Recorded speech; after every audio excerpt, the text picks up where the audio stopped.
Hi, I'm Mark, and today we need to talk again about the false Brexit promises of the Leave campaign. The Brexit campaign was led by those who wanted the United Kingdom to leave the European Union.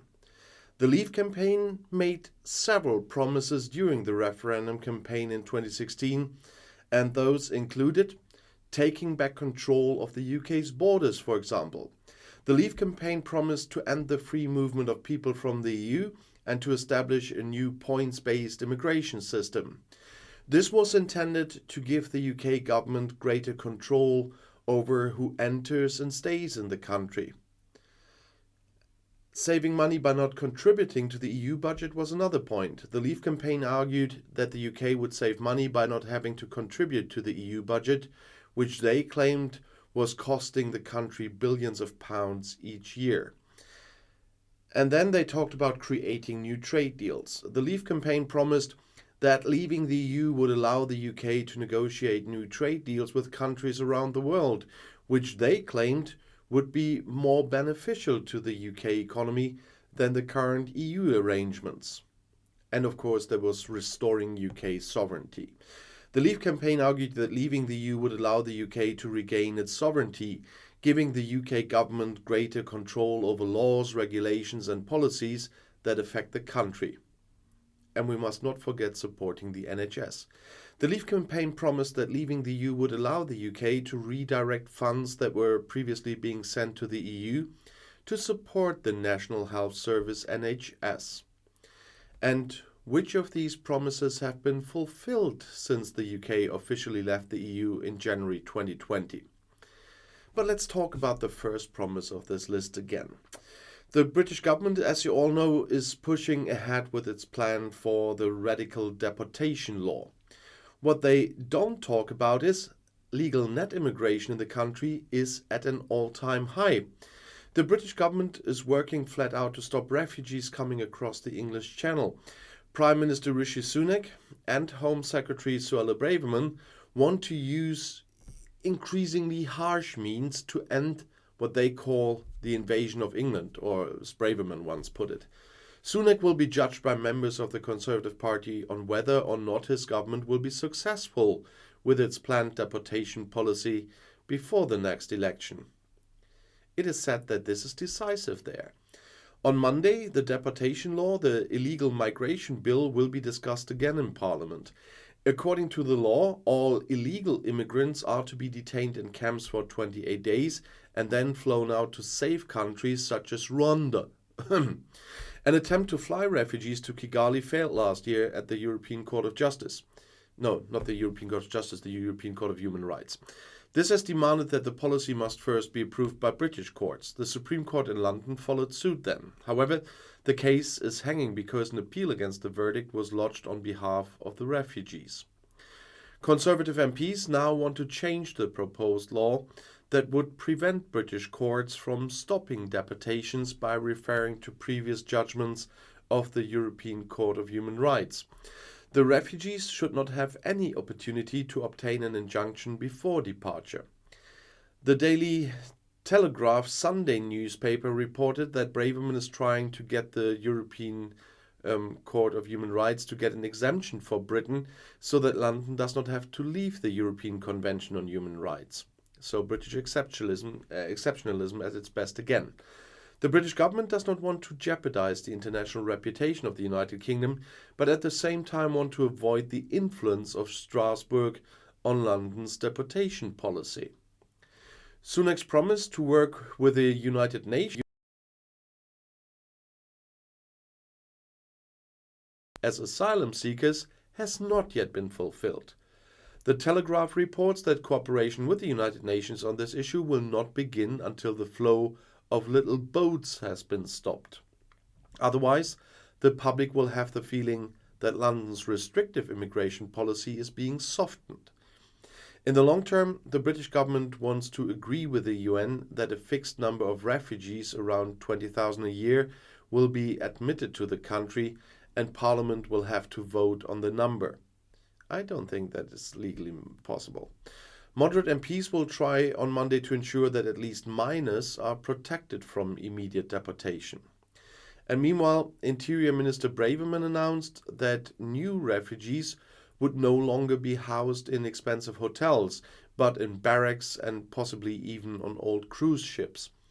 The public is increasingly bothered by the fact that almost 50,000 refugees have been accommodated in more than 350 hotels in the country, and that local residents can no longer celebrate weddings and accommodate guests there, for example. Last week, the British government also agreed with the Albanian Prime Minister Edi Rama that Albanian prison inmates can now also be flown to Tirana.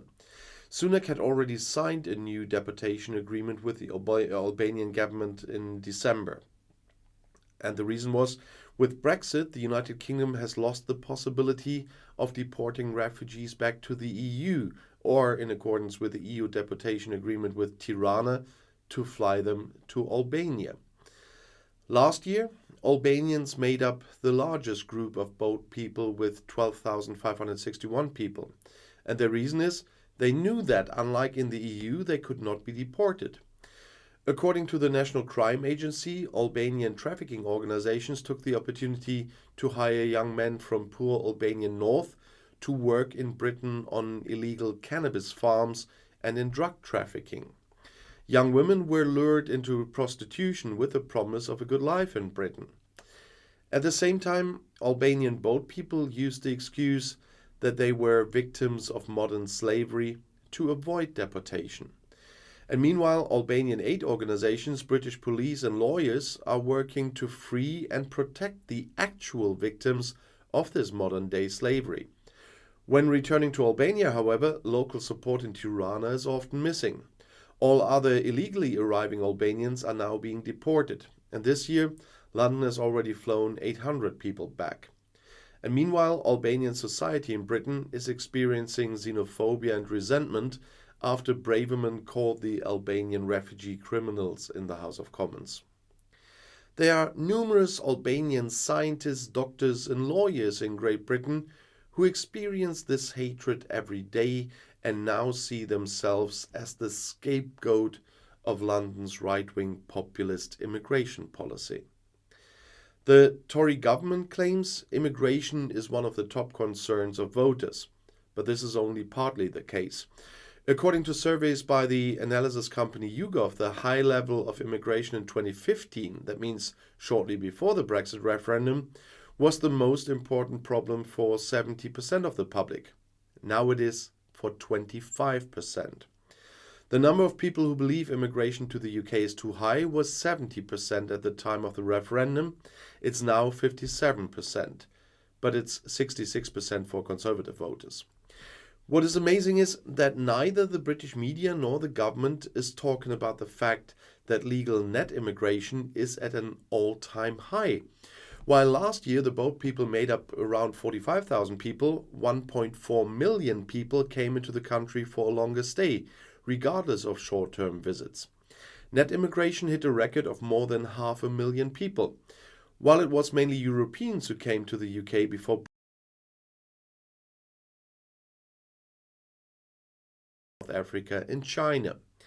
According to the Interior Ministry, more than 80,000 family visas were issued in 2022, mostly to people from Pakistan and India. More than 600,000 students, mainly from India, Nigeria, China, Pakistan and Bangladesh, came to the country.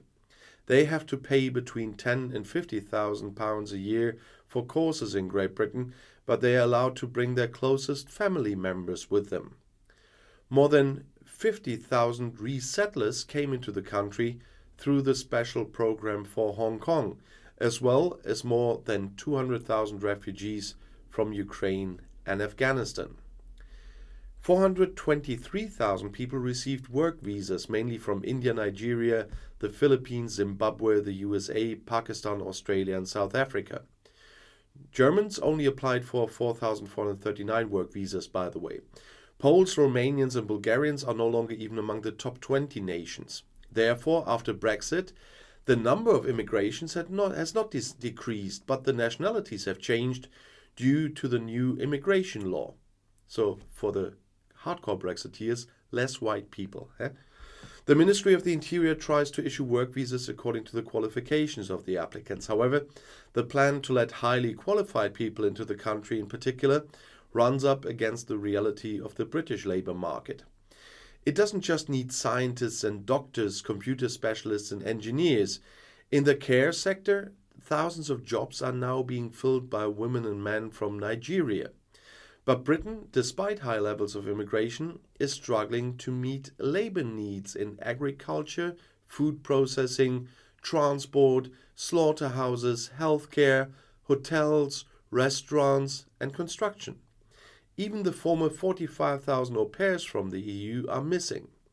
The argument that after Brexit all the people who are allegedly taking jobs away from the British will disappear is therefore not correct. Like so many other things about Brexit, all those false promises. And I'll make you a not so false promise by telling you that today on my book review channel, where there's a video once a week, The Heir of Hannibal Lecter is the topic today. So come have a look, and I'll see you in my next video. I'll be back.